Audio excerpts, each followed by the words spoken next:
자, 우리가 이제 사도행전을 공부하고 있죠. 우리 사도행전을 공부할 때는 매주 이걸 항상 짚으면서 가야 되는 거예요. 예수님께서 죽으시죠. 예수님의 죽음이 있으면 그 예수님의 죽음에는 반드시 십자가가 있습니다. 그 죽음 이후에 예수님의 부활이 있는데, 예수님이 죽으시고 나서 부활할 때는 너무 놀라운 일이 벌어지는 거예요. 뭐냐 하면 믿음의 영역에서 불완전한 믿음이 완전한 믿음으로 바뀌는데, 그럴 수밖에 없었던 건 바로 뭐냐 하면 부활하신 예수님이 하신 첫 번째 사역이 뭐냐 하면 바로 성경을 가르치시는 거였습니다.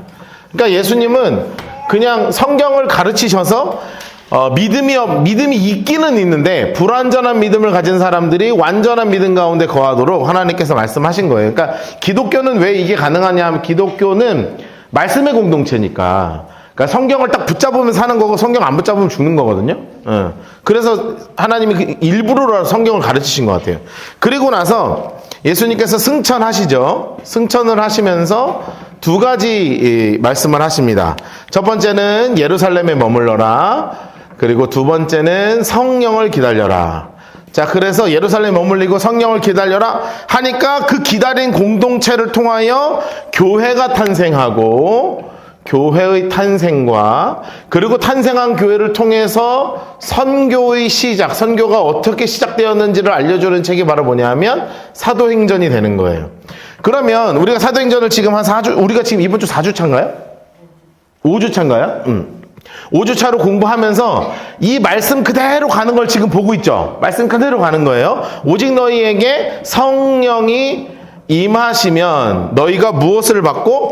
권능을 받고. 자, 이 권능은 뭐냐면 두나미스, 쉽게 표현하면 복음 폭탄이 떨어지면 성령이 너희에게 임하시면 너희가 권능을 받고 예루살렘과 그 다음은요 온 유대와 그 다음은요 사마리아와 그 다음은요 땅 끝까지 이르러 무엇이 되는 삶을 살라고 말씀하시는 거예요? 증인이 되리라, 이렇게 말씀하신다고요. 근데 성령이 진짜 이 기다리는 공동체에게 임하셨습니다. 오순절 마가의 다락방에서 120명이 머물렀는데 이 사람들에게 성령이 임하셔서 방언을 말하게 되죠. 그런데 이 당시의 방언은, 처음에 내린 방언은 정말로 각 나라의 언어였습니다. 자, 각 나라의 언어로 나 있는 이 사람들이 어디로 갔냐면 예루살렘의 복음 폭탄이 터지는데, 오순절에 성지순례를 온 사람들에게 제자 12명의 제자가 12그룹을 만들어서 각 나라의 언어로 복음을 전하니까 무려 몇 명이 예수를 믿게 되냐면 3,000명이 예수를 믿고 각 지역으로 쫙쫙 흩어져 가지고 작은 교회들을 만들기 시작하는 거죠. 자, 그리고 예루살렘에 진짜 복음의 폭탄이 떨어졌는데 그 다음에 어디로 폭탄이 떨어지냐면 온 유대에 떨어집니다. 첫 번째는 어디에 떨어지냐면 성전 미문에 앉아 있었던 거지가, 앉은뱅이가 일어나게 되죠. 내가 돈은 없지만 나사렛 예수 이름으로 일어나 걸으라 할 때 일어나잖아요. 그러면서 무려 몇 천 명이 예수를 믿냐면 5,000명이 예수를 믿습니다. 그리고 가말리엘이라는 사람이 있었어요. 가말리엘이 유대의 아주 위대한 스승인데, 가말리엘이 하나님의 일이면 어차피 막을 수 없고 사람의 일이면 어차피 망한다. 그러니까 놔둬봐라. 그런데 점점 말씀이 흥황하니까 허다한 제사장의 무리가 예수께로 돌아오는 거예요. 이거는 사실상 이 5,000명보다 훨씬 그 충격적인 사건이 벌어진 겁니다. 왜냐하면 유대교의 근간이 흔들려 버리는 사건이거든요. 그런데 그때 여기에 교회에 큰 위기가 찾아오죠. 교회 위기가 찾아옵니다. 뭐냐 하면 사탄이 들어오는 거예요. 사탄이 하는 두 가지가 있어요. 교만과 거짓이에요. 이게 사탄은 어디나 이 짓을 하는 게 사탄입니다. 교회를 어지럽히는 거는 다 이걸로 끝납니다. 목사가 교만하고 거짓말하기 시작하면 목사 통해서 교회가 무너지고, 교인들이 거짓과 교만한 가운데 있으면 그것 때문에 교회가 무너지고, 그래서 이 사탄이 들어와서 무너지는데 아나니아와 삽비라가 이 사탄 짓을 한 거죠. 그래서 돈 때문에 죽임을 당한 게 아니라 완전히 사탄 짓 해가지고 그런 거라 하나님이 열 끊어버리십니다. 그리고 나서 사마리아를 향해서 복음이 나가기 위해서 하나님이 7 집사를 세우시죠. 7 집사 중에 제일 먼저 스데반 집사께서 순교하십니다. 우리가 지난번에 공부했지만 순교할 수밖에 없는 설교를 하세요. 우리 민족에 실제적으로 어떤 문제가 있었는지를 쫙 풀어가지고 이거는 문제가 있다라는 결론을 내리는 스데반이 아주 그 순교하는 설교를 하셨고, 둘에서 이걸 통해서 큰 교회에 박해가 임하죠.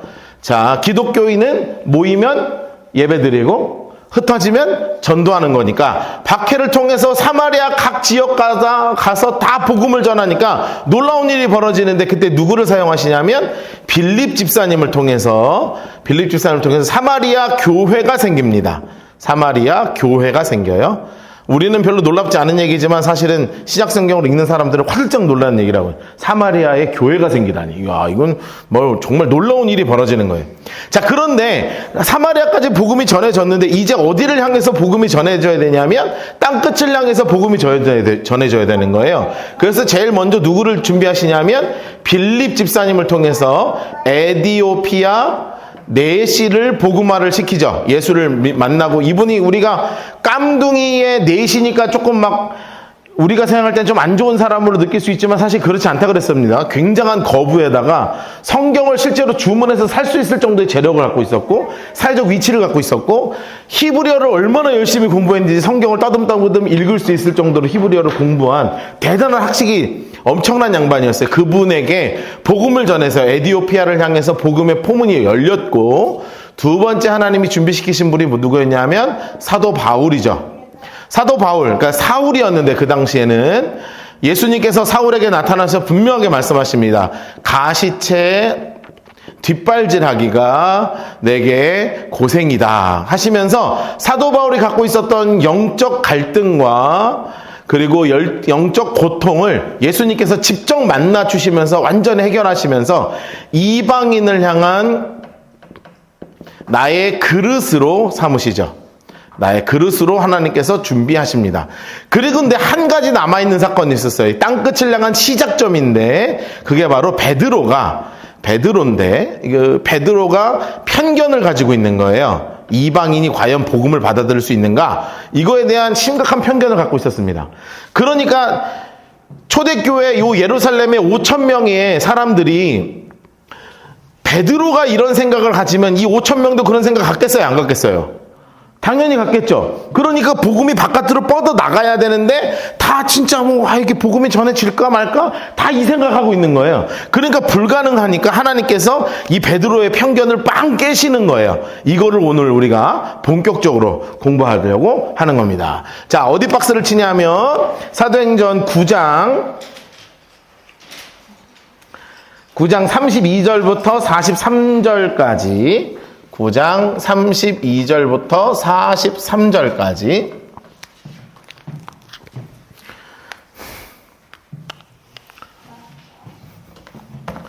(9장 32절부터 43절까지)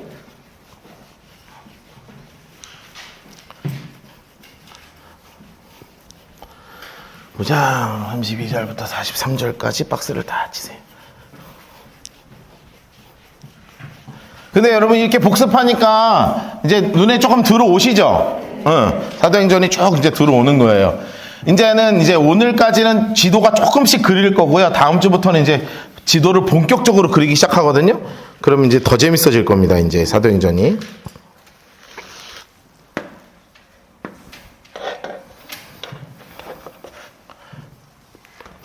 자, 그리고 32절 옆에 이렇게 써놓으세요. 베드로가 온 유대 지역을 신방함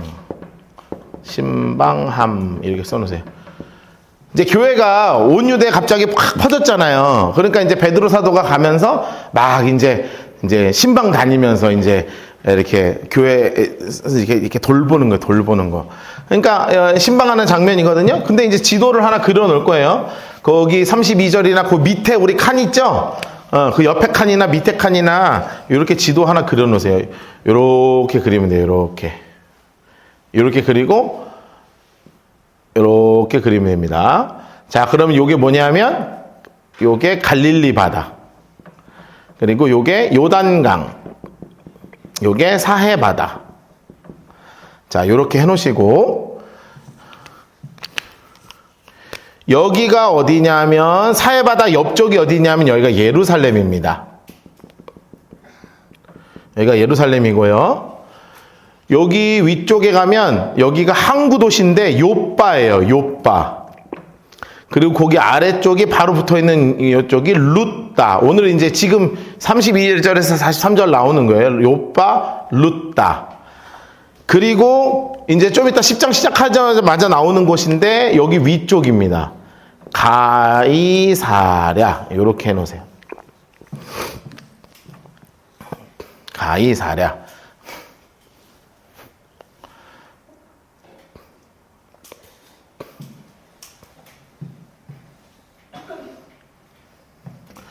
요 지도를 어디에다 꼭 그려 놓으셔야 돼요. 이제 그래야 전체적으로 성경을 이제 읽을 때, 아, 여길 갔구나, 여기 갔구나, 여기 갔구나. 근데 나중에 지도 보면 딱 이렇게 생겼어요. 선 몇 개 그렸으니까 별거 없어 보이는데 원래 이렇게 생겼습니다. 예, 진짜 이렇게 생겼습니다. 여기 나중에 우리 성지순례 가면 이 요빠 가요. 요빠 가거든요. 요빠 가는데 별거 없습니다. 볼 게 하나도 없어. 예, 거기 잡상인들만 되게 많고 무슨 교회 하나 있는데 별거 하나도 없고 여기도 가고요. 여기도 가고요. 언제 가나?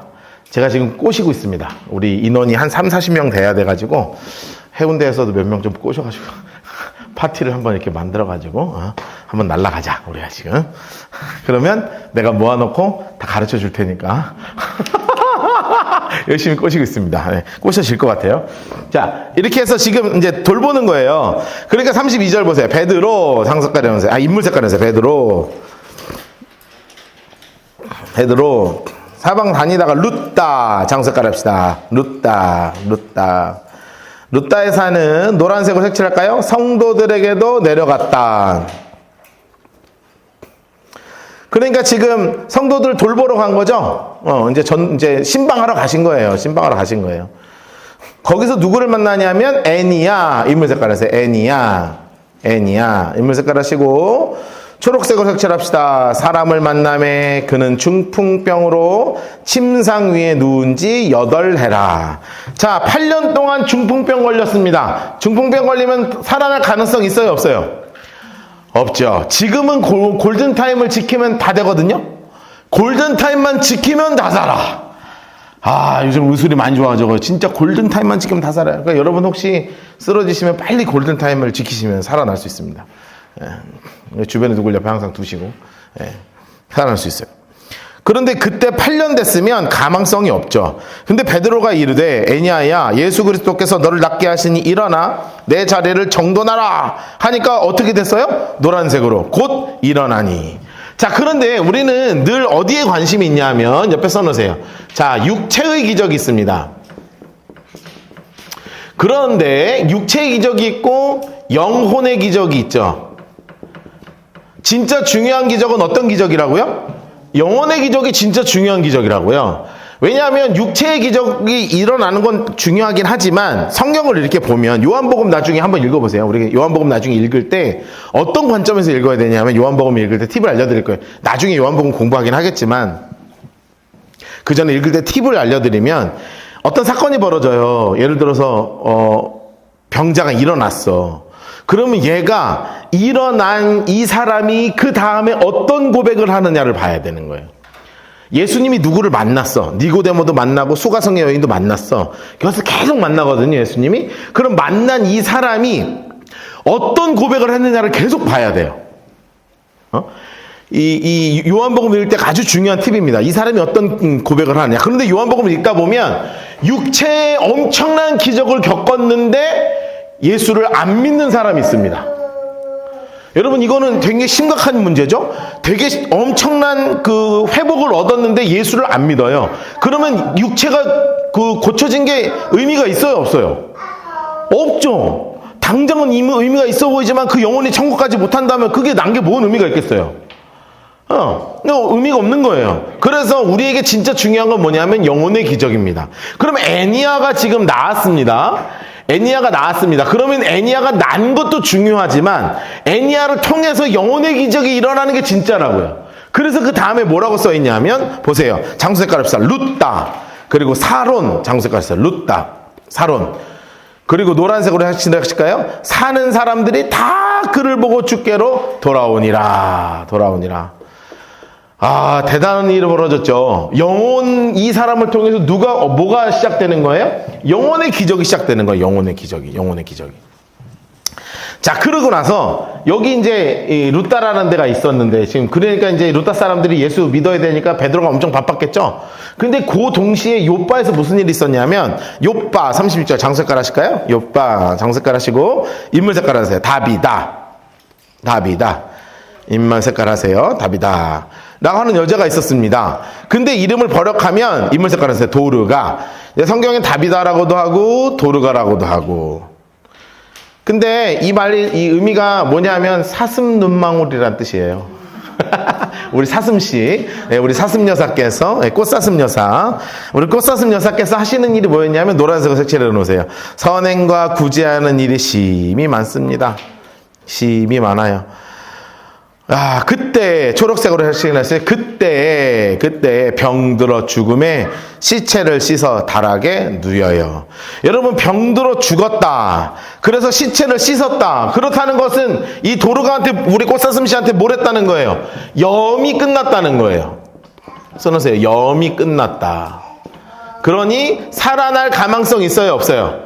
살아날 가망성 없음.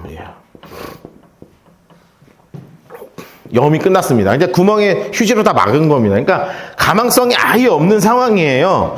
그런데 어쨌든 사람들은 장례식이라도 치르거나 아니면 기도해서 낫거나 해야 될 거 아니에요. 그래서 옆 동네니까 막 급하게 달려간 겁니다. 급하게 달려가서 38절 보세요. 루따와 욥바가에서 가까운지라 제자들이 베드로가 거기 있음을 듣고 두 사람을 보내서 지체 말고 제발 좀 와주세요 하고 막 뛰어간 겁니다.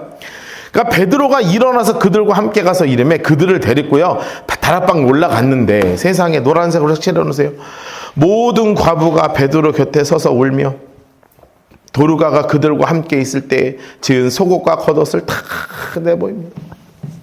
여러분, 이 여인들이요, 이 과부들이, 여러분, 우리는 늘 고민하는 게 있지 않습니까? 나는 왜 옷이 없을까? 나는 왜 옷이 없나? 늘 집에서 나올 때마다 입을 옷이 하나도 없는 이 기적과 같은 일, 우리에겐 늘 있지 않습니까? 그런데 그 당시에는 진짜 옷이 없었으니까 이게 그냥 단순하게 없는 게 아니라 겉옷 하나로 1년을 사는 거예요. 겉옷이 이불입니다. 그리고 더울 때는 해를 피하고 추울 때는 몸을 덮이는 거예요. 그리고 속옷을 지은 것도 쉬운 게 아니니까 속옷하고 이게 어마어마하게 귀한 거예요. 그런데 이거를 도르가가 다 하나하나씩 지어준 거 아니겠습니까? 여러분, 저기 제가 그 말씀드렸죠. 저 뒤에 우리 딱 들어오면 저 예수 십자가 딱 저렇게 있잖아요. 세상에 저 예수 십자가. 저거 누가 준 거냐면 우리 얘기한 것처럼 우리 홍민기 목사님 방에서 저는 절대 달라고 하지 않습니다. 저는 절대 달라고 하잖아요. 사실 그날 제가 우리끼리 얘기인데 솔직히 저기 십자가 너무 이뻐가지고 내가 우리 교육자실에서 뭐라 그랬냐면 주일날 아침에 자, 저 오늘 십자가 작업하러 갑니다. 그리고 이제 옆방으로 갔어. 그러고 나서 제가 딱 한마디 했거든요. 왜? 그러시길래 아니요, 십자가가 참 이쁘네요 하고 나왔어. 그랬더니 뭐 사줄까? 그러시더라고. 아이, 뭘 사주세요. 아니, 괜찮아요. 이뻐요, 저거. 그랬더니 그냥 주신 거예요. 그래서 주신 건데 그 얘기를 이제 홍 목사님한테 했더니 이제 지난주에 주일날 이제 밥 먹으면서 뭐라 그러시냐면 본인이 원래 그렇게 사셔요. 우리 홍 목사님 진짜 그렇게 살거든요. 선교지 가면은 이렇게 시계 이렇게 차고 가잖아요. 근데 선교사님 손목에 시계가 없거나 아니면 선교사님이 목사님 시계 멋진 거 차셨네요. 그러면 그냥 풀러주고 와요. 이분 그냥 진짜 풀러주고 와요. 그냥 뭐 이쁘냐? 하죠. 그리고 이게 얼마짜리 시계든지 중요한 게 아니라 그냥 있으면 그냥 풀러주고 오거든요. 시계만 제가 알기로 한 10몇 개 풀러주고 왔습니다. 야, 쉽지 않죠?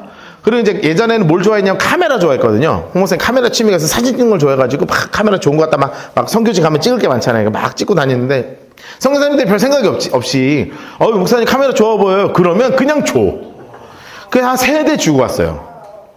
우리 홍 목사님의 삶은 그렇게 사시거든요. 그런데 홍 목사님이 뭐라고 늘 말씀하시는 줄 아세요? 뭐라 그러냐면 처음에는 받는 게 재밌었대요. 사실 받는 건 재밌잖아요. 누가 나한테 물건 좀 재밌거든요. 좋고. 그런데 나중에는 뭐가 좋냐면 주는 게 그렇게 재밌다는 거예요. 주는 게 재밌다는 거예요. 왜냐하면 제가 저 십자가를 보면 누구 생각하겠어요? 일평생 홍민기 목사님 생각하지 않을까요? 그렇죠? 저 십자가 한번 보면 홍민기 목사님 생각하는 거예요. 그리고 거기에 달려있었던 그 방이 생각나고 우리의 주인 되신 예수님이 생각나고, 저 십자가 하나가 그냥 너무 던져진 게 아니라 그거를 통해서 많은 사랑이 담겨 있잖아요. 여러분, 제가 이 도르가 이야기 읽으면서 가슴에 너무 와닿더라고요. 우리가 어떤 삶을 살아야 되나. 여러분, 어떤 삶을 살아야 되냐? 받고 움켜쥐는 삶을 살라고 성경에서 이야기하는 게 아니라 자꾸 베풀고 나눠주는 삶을 살라고 성경에서 이야기하는 거예요. 그래서 여러분 죽을 때 죽잖아요. 안 죽었으면 좋겠지만 언젠가 죽거든요. 죽을 때 여러분을 기억할 수 있는 물건이 여러분 주변에 많았으면 좋겠다고요. 저거 뭐 하나 딱 보면, 그래, 우리 저 집사님, 우리 저 권사님, 그때 그래, 저 권사님이 나 준 거야. 우리 권사님 얼마나 사랑이 많은지, 우리 집사님 얼마나 사랑이 많은지 몰라. 여러분, 그런 삶을 사시라고요. 아무게 생각났을 때, 그 집사님, 하나 베풀 줄도 모르고 내가 밥 한 번, 이렇게 살지 말고 그냥 많이 베풀어서 도르가 같이 사세요. 여러분 죽으면 막 슬퍼하고 막 속옷 보여주면서 이것도 그 집사님이 사준 거라고, 네, 근데 진짜 도르가 같이 사시기를 주님으로 축복합니다. 네, 그러는 거예요. 베드로가 사람을 보내서 무릎을 꿇고 기도하여 돌이켜 노란색으로 칠해놓으세요. 시체를 향하여 이르되 다비다여 일어나라. 이야, 기가 막힌 일이 벌어졌습니다. 그런데요, 초록색으로 색칠을 하실래요? 그가 눈을 떠. 자, 눈을 떴습니다. 질문! 제가 질문 잘 안 하잖아요. 자, 웃으면서 쳐다봤을까요? 째려봤을까요? 여러분, 웃으면서 쳐다봤을까요? 째려봤을까요? 저는 100% 확신할 수 있습니다. 째려봤어요. 어디 갔다 왔는데? 천국 갔다 왔는데 이 인간이 막 너무나 좋았을까. 천국에서 죽었으니까 도르가가 하늘에 상급이 얼마나 많이 쌓였을까요. 도르가야, 이거 다 네 상급이다. 막 너무 감사합니다. 너무 좋아가지고 막 천국에서 막 행복하게 있는데 하나님 갑자기 호출하는 거야. 도르가 일로 와봐. 왜요? 야, 가라. 왜요? 야, 우리 베드로가 지금 니 좀 오라고 기도한다. 야, 니 할 일이 있어. 가. 그럼, 주님, 주의 장막에서 한 날이 세상에서 첫날보다 좋은데 어떻게 저 세상을 또 내려가요? 가. 할 일이 있어. 가. 그러면 막 딱 눈을 떴을 거 아니에요. 안 그래서 뜨자마자 코에 막혀 있으니까 얼마나 깝깝해. 해가지고 이제 구멍 다 답답하니까 떼고 나서 100% 째려봤다고. 100% 째려봤어요. 어이구, 목사님. 왜 살려가지고, 그러면, 권사님, 할 일이 있어, 할 일이. 괜히 하나님이 살려준 게 아니오. 해가지고 눈 떠갖고, 착 쳐다봤을 거 아니에요. 그쵸? 100% 그렇습니다. 여러분 생각해봐요. 천국 갔는데 다시 이 땅에 오고 싶어요? 또 죽어야 되는데. 그게 더 힘들어. 또 죽어야 되잖아. 한번 죽어도 힘들어 죽었는데. 또 죽어야 돼요. 그러니까 100% 째려봤다고요. 그런데 할 일이 있어 하는데, 진짜, 이 정도면 괜찮을 뻔 했어요. 보세요. 뭐라고 써있냐면. 41절, 베드로가 손을 내밀어 일으키고 성도들과 과부들을 불러 이르되 그가 살아나는 걸 봤어요. 얼마나 반가워 서로. 우리 집사님, 우리 도르가 권사님, 우리 꽃사슴 권사님 살아났으니까 얼마나 좋아. 그래 막 끌어안고 난리가 났어. 그런데 그 다음이 너무나 중요한 말이 써있죠. 노란색으로 색칠해 놓으세요. 온 요파 사람이 알고 많은 사람이 주를 믿더라. 옆에 써놓으세요. 육신의 기적보다 영혼의 구원이 더 중요합니다. 여러분, 육신이 살아난 것보다, 육신의 기적보다 영혼이 살아나는 것이 더 중요해요. 성경에서 일관되게 이야기하는 거예요. 여러분, 베드로가 할 말이 있었겠어요? 없었겠어요? 맨날 보면 째려봤을 거 아니야. 그쵸? 으이그 하면 믿는 사람 지금 이 정도면 됐지. 그럼 알았어요. 그리고 이제 서로 그러고 웃으면서 헤어졌을 거 아니에요. 그리고 이제 또 죽을 때 또 장례식 치러졌겠지 뭐. 자, 그랬다고요. 이렇게 베드로가 요빠와 루다를 이렇게 돌보고 있었습니다. 그런데 이 요빠에서의 숙소가 어딘가가 되게 중요합니다. 43절 동그라미 해놓고 별표 하나 쳐놓으세요. 43절 동그라미 해놓고 별표 하나 쳐놓으세요. 43절 동그라미 해놓고 별표 하나 쳐놓으세요. 자, 그리고 인물 색깔로 베드로, 그리고 어디서 머물렀대요? 시몬 나오죠? 네, 베드로 인물 색깔 하시고 시몬 인물 색깔 하세요. 그리고 자, 베드로가 어디에요? 자, 요빠 장수 색깔로 바꾸시고요. 베드로가 어디에 있을 때 머물렀냐면 요빠에 있을 때 시몬의 집이 뭐라고 써 있어요? 무두장이. 이거 장수 색깔 해놓으세요.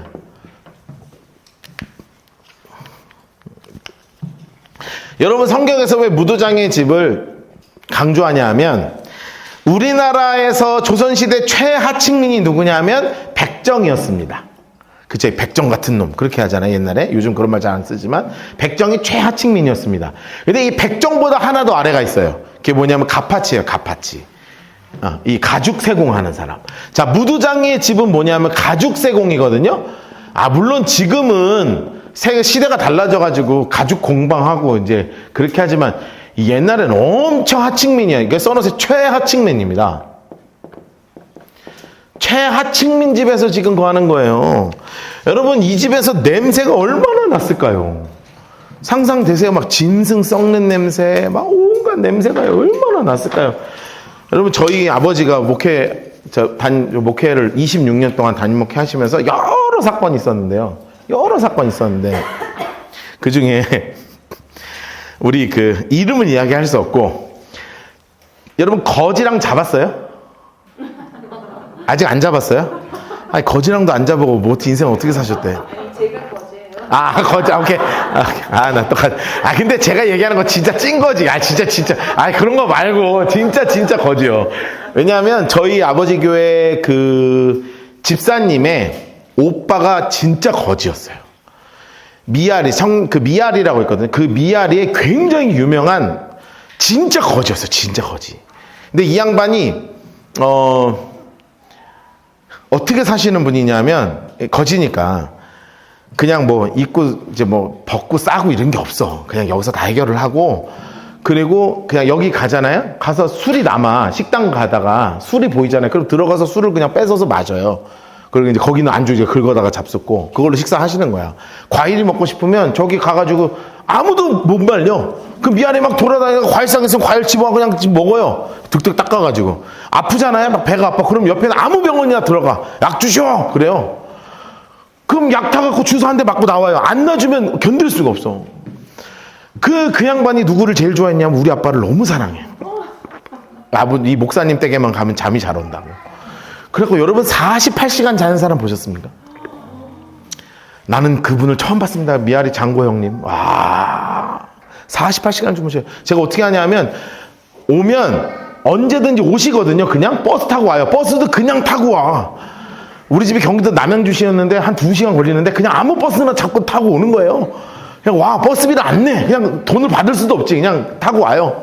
그럼 와가지고 그냥 우리 집을 뚝 두드리면 목사님 하고 하는 거예요. 그러면 어떻게 열어줘? 들어오면 그냥 들어와서 신발 신은 채로 그냥 들어와서 저희 집이 옛날에 어떻게 생겼냐면 이렇게 생겼거든요. 이게 정사각형 집이었어요. 여기 문이고 여기가 이게 방 하나, 거실, 여기가 문이 이렇게 있고 거실, 이게 여기가 화장실, 이게 부엌 이런 구조였어요.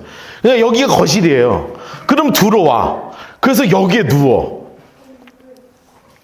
그리고 자요. 아무 말 안 하고 잠을 자. 그러면 저희 어머니는 이분 식사 챙겨야 되니까 식사를 정성스럽게 차려가지고 머리맡에다가 상을 탁 놔요. 그리고 이제 우리가 학교 갔다 오면 우리를 데리고 나가는 거야. 근데 우리는 딱 들어가면 여러분 모르는 그 냄새가 있습니다. 그 뭐라고 표현해야 되냐면 고등어를 한 3만 마리 정도를 동시에 썩힌 냄새가 납니다. 무지막지한 냄새가 나요. 꽉 나거든요.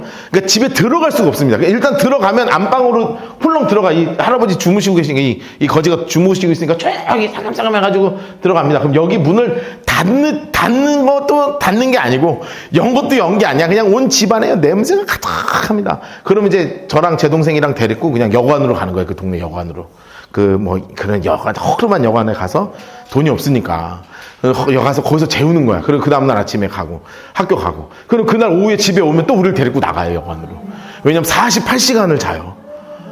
그냥 여기서 자. 어떻게 하는 줄 아십니까? 우리가 나갔다 오면 밥상이 그대로 있습니다. 그리고 이분은 움직임이 없어. 찬 자세. 왜냐면 목사님 댁에만 오면 잠이 자라. 환장하는 거죠. 그런데 이분이 어떻게 그렇게 됐냐면 정말 부자였어요. 나중에 알고 보니까 진짜 부자예요. 은행에 돈이 몇 억이 있어, 이 양반이.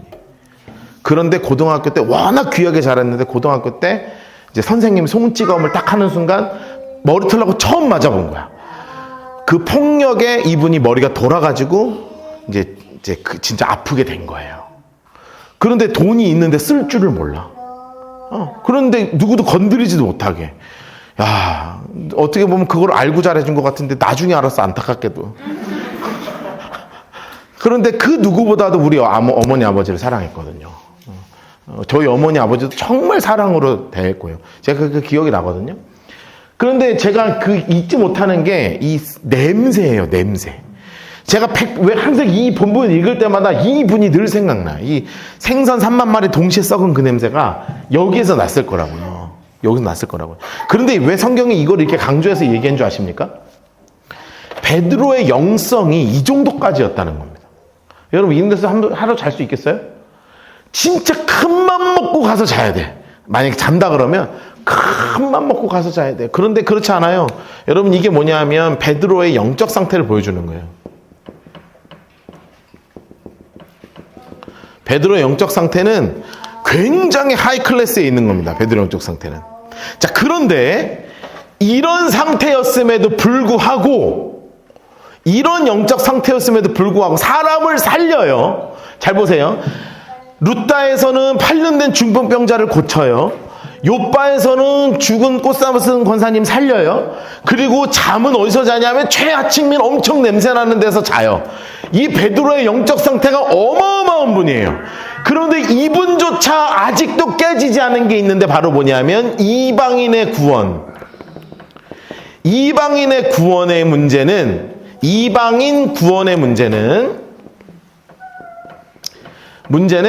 확신이 없는 거예요. 이방인은 구원받을 수 없다.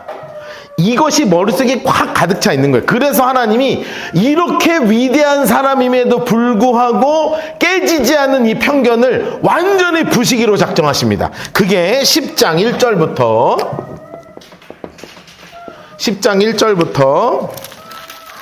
8절까지, 그리고 9절부터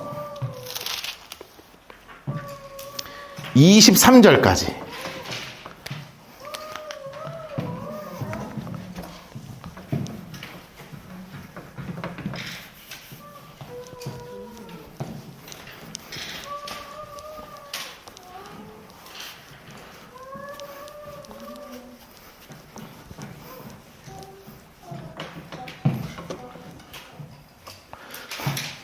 자, 10장 1절부터 8절, 9절부터 23절까지 박스를 치세요.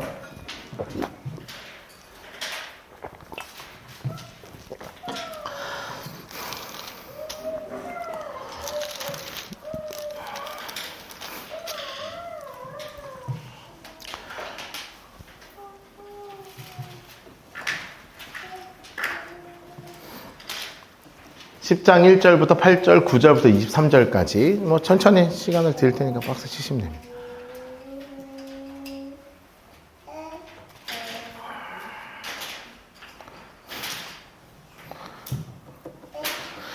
자, 여기서 갑자기 누가 등장하냐 하면, 박스 다 치셨어요?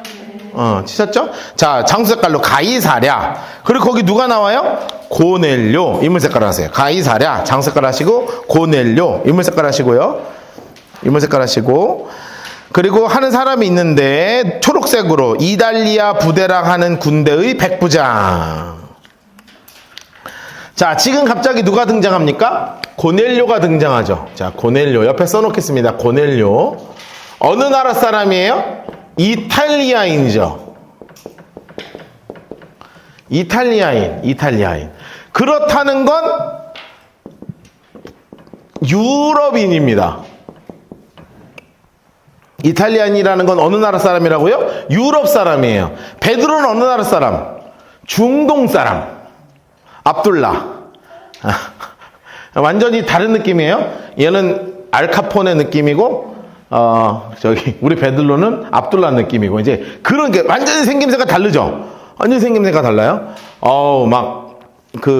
그냥 눈도 파란색, 아니면 갈색. 머리카락도 금발. 우리는 금발이 되고 싶어서 염색하지만 걔네는 그냥 금발.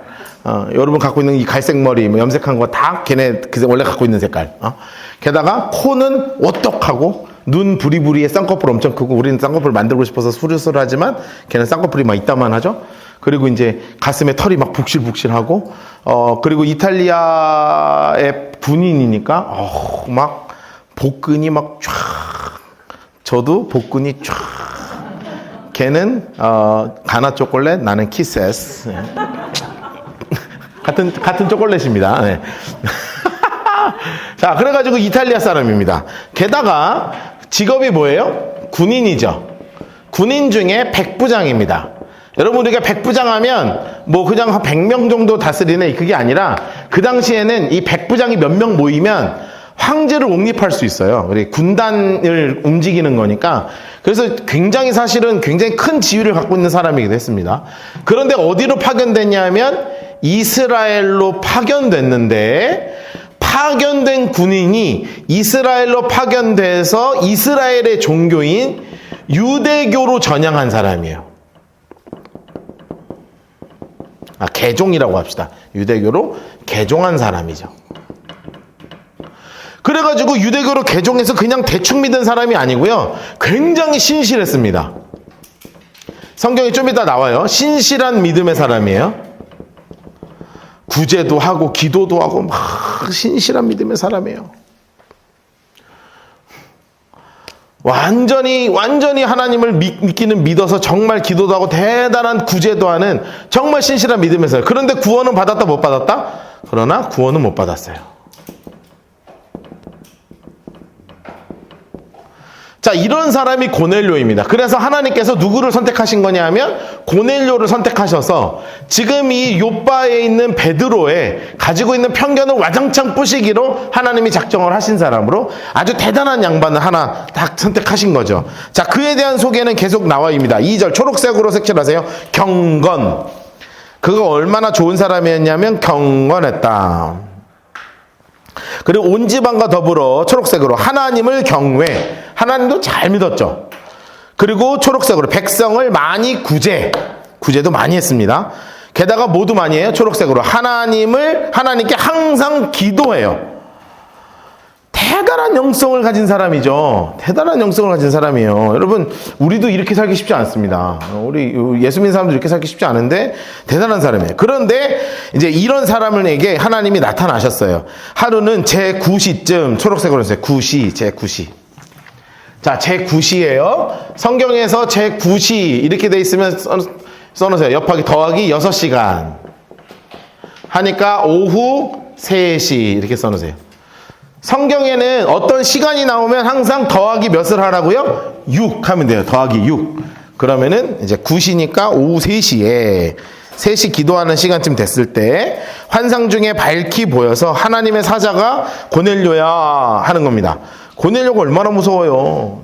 저기 머리 털라고 처음 이런 음성 들어보잖아요. 물론 우리도 잘 못 듣지만 그래도 이때는 음성이 있을 때니까 막 와 들은 거예요. 그래가지고 주여 무슨 일입니까? 그러니까 천사가 이르되 내 기도와 구제가 하나님께 상달되어 기억된 바 되었다. 그러면서 내가 지금 사람을 욥바로 보내요. 하나님 색깔 내놓으세요. 욥바로 보내요. 베드로라 하는 사 시몬을 청하라. 베드로라는 시몬을 청하라. 옆에 써놓으세요. 하나님께서 베드로를 보내서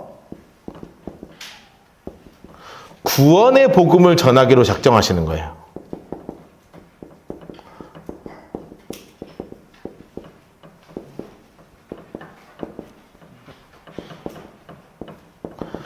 하나님께서 구원의 복음을 전하기로 아주 작정을 하셨습니다. 누구를 보내시기로 했냐면 베드로를 보내시는 거예요. 그래가지고 베드로를 찾으라고 하는 겁니다. 그러면서 정확하게 장소도 알려주세요. 그는 무두장이의 집에 시몬의 집에 유숙하니 그 집은 해변에 있다. 그러니까 해변까지 다 있다고 하는 거예요. 나중에 이제 성지순례 가면 욥바에 가면 무두장의 집이라고 돼 있는데 가거든요. 근데 그거는 가짜입니다. 그냥 관광지로 만들어 놓은 거예요. 여러분 나중에 속지 마세요. 미리 말씀드립니다. 그건 가짜입니다. 자, 그런데 또 제가 가짜라 그랬다고 만약에 가셔가지고 여기 가짜래 이렇게 하지 마시고 우리 목사님 가짜라 그랬어. 이렇게 하지 마시고 그냥 들으시면 돼요, 설명. 자, 하더니 그 집은 해변에 있더라. 마침 말하던 천사가 떠나니까 사람을 바로 보내죠. 인물 색깔 합시다. 집안 하인 둘과 부하 가운데 경건한 사람 하나. 장소 색깔로 요빠. 이 일을 이루고 요빠로 보내죠. 자, 옆에 써놓으세요. 몇 킬로 정도 떨어져 있냐면 여기 거리가 51km입니다. 얼추 따지면 여기서 경주나 울산 정도 거리 되죠. 경주나 울산 정도 거리 됩니다. 그러니까 그 정도 거리니까 하루 반 걸리는 거리. 50km니까 하루 반 걸리는 거리 정도로 이제 가는 겁니다. 자, 그런데 이미 하나님은 그 시간에 베드로에게 역사하고 계시겠죠. 초록색으로 해놓으세요. 이튿날. 그들이 길을 가다가 성에 가까이 갔을 때 베드로, 인물 색깔 했어요. 베드로.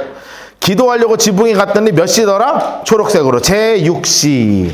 자, 제6시니까요. 제6시 더하기 6시간 하면 몇 시예요? 낮 12시. 그러니까 점심시간이죠?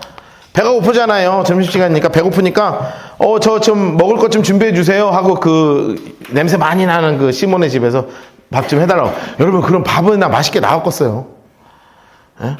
그냥 진짜 그냥 먹을 거 나오는 거예요. 그냥 먹을 거. 오늘 우리가 먹은 저 맛있는 유부초밥이나 뭐 이런 맛있는 구운 계란이나 뭐 이런 거 아니야. 그냥 진짜 우리는 이런 거 어떻게 먹어야 되나 이런 거 나오는 거라고요. 그런데 그거라도 먹어야 되니까. 그런데 그게 상관이 없는 분이 누구냐면 베드로였다는 거죠. 그런데 이제 하고 나서 10절 보세요. 그가 시장을 먹고자 하면 사람들이 막 준비합니다. 그런데 그때 환상이 확 열리는 거예요. 하나님 색깔 색칠해 주세요. 하늘이 열리며 한 그릇이 내려오는 것을 보니. 하나님 색깔로 해놓으세요. 하늘이 열리며 한 그릇이 내려오는 것을 봤습니다.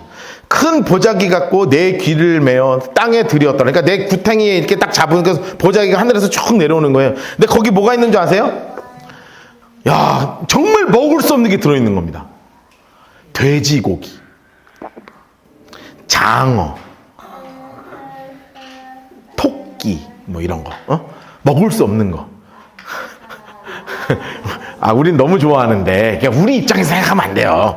우리 입장에서 생각하면 안 되고, 중동 사람 입장에서 생각해. 중동 걔네는 돼지고기 먹으라 그러면 세상 놀라는 거예요. 저런 걸 어떻게 먹나, 저 더러운 걸. 이렇게 생각한다고, 이스라엘 사람들은. 이게 이제 먹을 수 없는 음식이, 이게 레위기 11장 보면 먹을 수 있는 음식, 먹을 수 없는 음식으로 돼 있는데, 정말 먹으면 안 되는 거. 거기에다 까마귀도 있고, 뭐, 장어도 있고, 막, 그러니까, 우리는 까마귀는 안 먹지만 뭐 그 나라마다 다 달라. 인도 가잖아요. 인도 가면 소고기도 안 먹어요. 걔네는 소를 우상으로 숭배하니까 소고기도 안 먹고 돼지도 안 먹습니다. 우린 소나 돼지가 너무 먹고 싶은데 못 먹어. 그럼 뭐 먹는 줄 아십니까? 염소를 그렇게 먹어요. 염소. 나 처음에 염소 먹으라는데, 왜냐하면 제가 좀 힘들었거든. 왜냐하면 첫날 우리가 간 데가 시바신이라고 죽음의 신이 있는 신전에 갔어요. 근데 거기서 진짜 염소 제사를 드리는 걸 두 눈으로 봤잖아요. 여러분 그런 거 못 봤죠? 어떻게 하는 줄 아십니까? 단두대에다가 올려놓고 염소를 잘라요. 목을 딱 쳐. 그러면 대가리가 딱 매 하면서 막, 근데 아직도 매 거리고 있어. 그걸로 제사를 드려요. 와, 가자마자 봐서 너무 센데 그걸 먹는 거야. 좀 이따 막 힘들대. 그런데 한 이틀 먹으니까 세상 부드럽고 저기 중독될 뻔했네.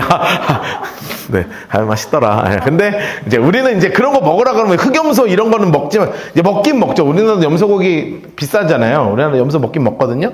근데 잘 안 먹죠.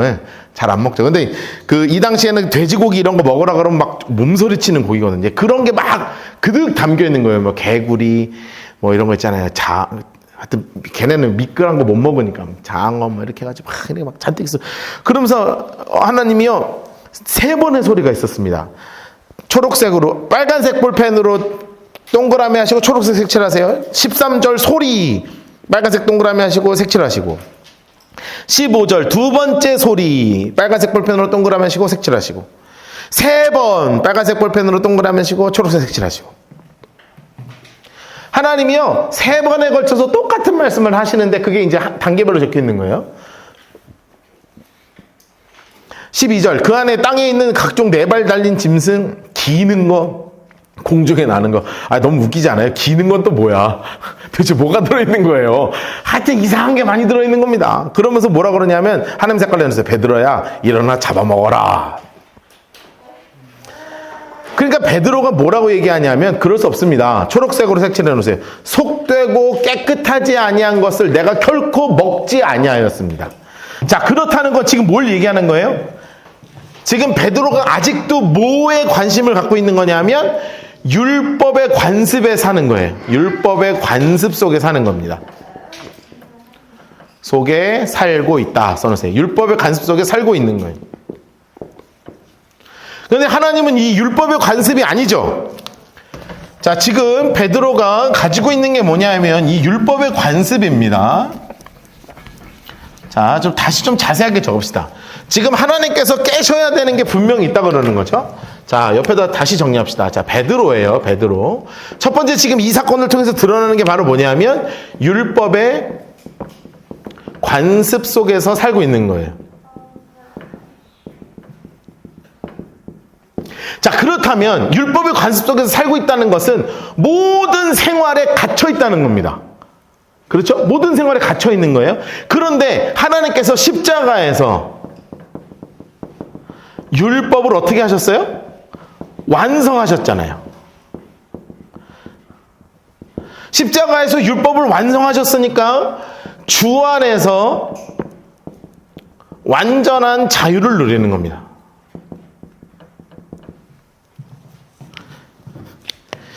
제가 조금 도전적인 얘기를 하는데요. 이번 주에 성경을 쭉 읽는데 어디 읽냐면 열왕기를 읽고 있었거든요.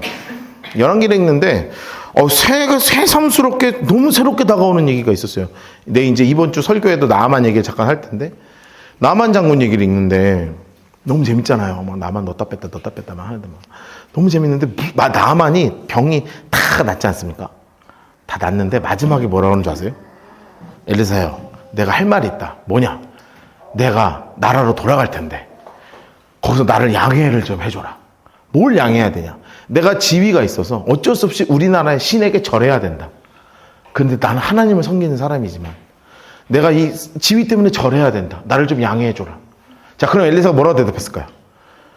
어디 하나님을 믿는 사람이 끊을 건 끊고 하십시오. 이렇게 할 것 같잖아요. 엘리사가 뭐라고 하는 줄 아세요? 괜찮다. 가라.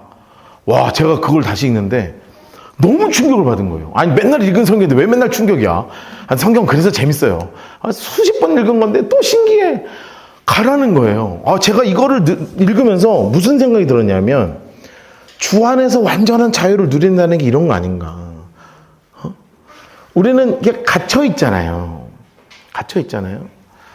물론 그게 잘못된 건 아닌데 옛날에는 이번 주에 어느 분 신방하러 갔더니 옛날에는 말이야 우리 사촌이 누구 목사인데 내가 주일날 갔는데 주일날엔 돈 쓰면 안 된다고 밥도 안 주더라고 말이야. 옛날에는 그랬어. 옛날에 그랬거든요. 옛날에 진짜 그랬어. 주일날 절대 돈도 쓰면 안 되고 이제 그런 교단도 있고 사실 그런 신앙 때문에 우리가 이렇게 진짜 건강한 한국교회가 이루어질 수 있다고 썼다고 저는 생각하긴 하지만 너무 갇혀 있으니 그 먼 데서 왔는데 밥 한 끼를 안 사주고 보냈다는 거예요. 이게 되게 고민스럽더라고요. 그래서 왜 그러셨을까요? 그래서 나는 그런 예수 믿는 사람 안 믿겠대. 막 얼마나 상처받았을까. 밥 한 끼. 그거 상처가 되거든요, 그게. 근데 물론 그것도 맞긴 맞아요. 제가 틀렸다고 얘기하는 건 아닌데 여러 고민이 되더라고요. 그러면서 이 엘리사 이야기를 읽는데 그럼 뒤에서 당연히 저는 그럼에도 불구하고 하나님의 것을 지키라 뭐 이렇게 얘기할 줄 알았더니 괜찮다 이렇게 얘기하더라고요. 하나님의 복음의 정신이 무엇인가에 대해서 우리가 되게 진지하게 생각해 봐야 되는 거죠. 자, 나는 박쥐를 먹는 걸 싫어합니다. 그런데 선교지를 가서 박쥐고기를 내놔요. 그럼 먹어야 돼요, 안 먹어야 돼요? 제가 지난번에 말씀드렸죠. 제가 베트남 어디 소수부족 아주 산골로 들어갔는데 그 사람들이 준 첫 번째 음식이 뭐였냐면 전통주였습니다. 그 동네에 오는 사람은 모든 손님들에게 가장 귀한 술을 떠다가 한 모금씩 먹이는 거 아니에요. 진탕 먹는 게 아니고 한 모금씩 먹이는 그 웰컴 드링크입니다. 자, 마셔야 됩니까? 안 마셔야 됩니까? 마셔도 됩니까? 마시면 되지 않습니까? 마셔도 되는 거죠. 왜냐하면 우리의 길은 그게 술을 먹는 게 아니라 복음 안에 있는 거잖아요. 그분들과 같이 대화를 열고 복음을 전하기 위해서 있는 거잖아요. 이런 여러 가지, 물론 모든 게 다 이렇게 적용할 수는 없습니다만 굉장히 진지한 고민 가운데 빠지더라고요. 그런데 주님께서 지금 베드로에게 뭐라고 말씀하시냐면 너네는 이 율법의 관습 속에 있는 거야. 돼지고기 먹어도 된다는 겁니다. 복음 안에 율법이 완성됐는데 왜 돼지고기 못 먹어? 아니, 우리의 관점으로 자꾸 생각하지 마시라고요. 어? 장어 먹어도 된다는, 장어도 우리가 좋아하니까 이게 뭐라고? 까마귀 먹어도 된다는 겁니다. 까마귀 고기 잡아 먹으라 이거예요. 된다. 아니, 나는 먹어도 까마귀를 먹은 적이 없습니다. 그 더러운 걸 어떻게 먹습니까? 괜찮아. 주 안에서의 완전한 자유를 누리라는 거죠. 그런데 베드로는요, 이거를 깨달았어요? 못 깨달았을까요? 못 깨닫는 겁니다. 못 깨닫는 거예요. 17절 베드로, 인물 색깔 하시고요. 초록색으로 해놓으세요. 환상이 본바 환상의 무슨 뜻인지 속으로 의아하더니. 써놓으세요. 정확하게 모른다. 써놓으세요. 정확하게 모른다.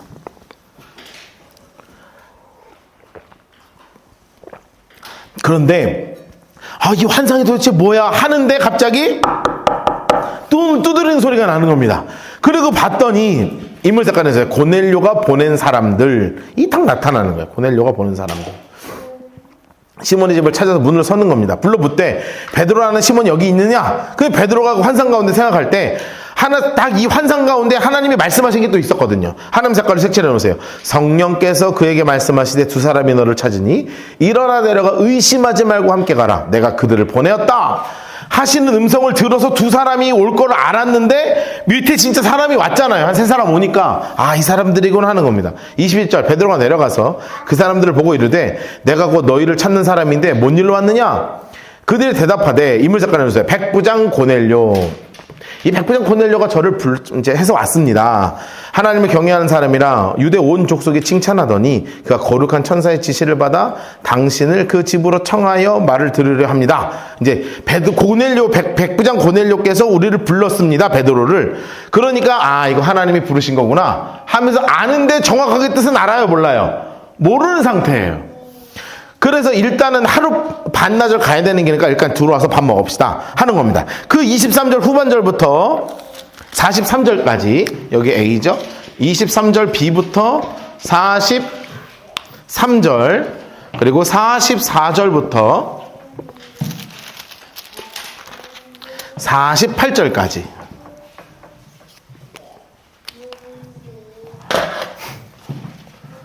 자, 하나님께서 지금 베드로에게 완전한 자유를 허락하시는 상황이거든요.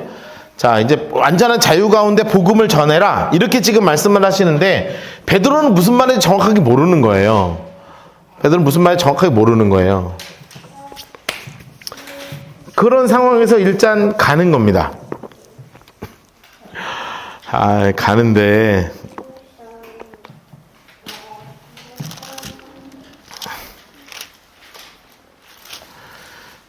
가는데요. 상황이 너무 웃긴 상황이 벌어지는 거예요. 상황이 너무 웃긴 상황이 벌어지는 거예요, 지금. 시간이 애매하네. 벌써 55분이 흘러가지고 지금. 시간이 애매하니까 10분 쉬었다가 공부하도록 하겠습니다.